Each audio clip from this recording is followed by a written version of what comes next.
Have you ever opened your phone for just 1 minute and suddenly an hour is gone? You were only going to check one message, then one video became 5, one post became a whole feed. Somehow, your phone knew exactly what would keep you watching. But here is the question, were you really choosing what to watch? Or were your choices already being guided? Welcome to the illusion of choice. Today, we are talking about something invisible but powerful, algorithms, and how they shape what we see, what we like, and even what we believe. First, let's make this simple. An algorithm is basically a set of instructions. It takes information, follows a process, and gives a result. On social media, algorithms look at what you click, watch, like, share, and skip. Then they use that information to decide what to show you next. For example, if you watch one video about college admissions, your feed may start showing more college videos. If you watch gym videos, suddenly everyone online seems to be working out. If you watch sad or stressful content, your feed might give you more of that too. That is the strange part. Your feed is not random. It is personalized. It is built around you, but it can also trap you inside a very narrow version of the world. But here's the thing. Algorithms do not just show us content, they shape our reality. Two people can open the same app at the same time and see completely different worlds. One person sees sports, funny videos, and study tips. Another person sees beauty standards, political arguments, or videos that make them feel behind in life. So even though we think we are all using the same internet, we are not really seeing the same internet. According to Pew Research Center, many American teens use social media very frequently, and nearly half of US teens report being online almost constantly. That means algorithms are not just showing we see once in a while. They are part of our daily environment. They are like the background weather of our digital lives. And when something becomes part of your daily environment, it starts to affect your thinking. If your feed keeps showing you the same opinions, the same lifestyles, or the same beauty standards, you may slowly begin to think, this is normal, this is what everyone believes, this is what I should be. That is why the illusion of choice is so powerful. It feels like we are exploring freely, but sometimes we are walking through a hallway designed by invisible hands.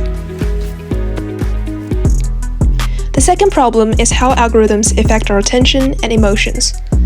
Social media platforms are designed to keep us engaged. That does not always mean they show us what is best for us. It often means they show us what keeps us watching.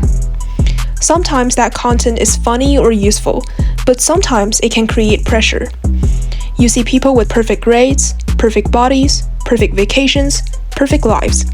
Even when you know it is edited or selected, it can still affect how you feel about yourself.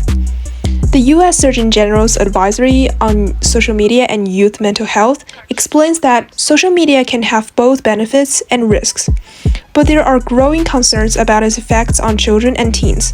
The report also says that many teens use social media heavily, with more than a third saying they use it almost constantly. That matters because teen years are already full of comparison, pressure, and identity questions. Algorithms can make those pressures louder. It can affect attention too. After scrolling fast videos for a long time, normal life can feel slow. Homework feels boring. Reading feels harder. Even resting can feel uncomfortable because our brain gets used to constant stimulation. So the issue is not just screen time. It is not only about how many hours we spend online. It is also about what kind of content we see, how it makes us feel, and whether we are still in control. Now I asked my father a quick question. When you use social media, do you feel like you are choosing what you see, or do you feel like the app is choosing for you? Honestly, I think at first I'm choosing. I click on one video because I like it, but after a while, the app starts showing me more and more of the same thing. Sometimes I realize I'm watching content I didn't even searching for. So I think I start with a choice, but then the algorithm takes over. That is a really good point. It starts with us, but then the system learns from us. And once it learns our habits, it can push us toward more of the same content. So maybe the real question is not, do we have choice? Maybe the question is, how much of our choice is being shaped before we even notice? So let's return to the main question. How much control do we actually have over what we see and choose? The answer is complicated. We are not powerless. We can still choose who to follow, what to click, when to put the phone down, and what information to question. But we also have to admit that algorithms are powerful. They guide our attention, they influence our mood, they shape what feels normal.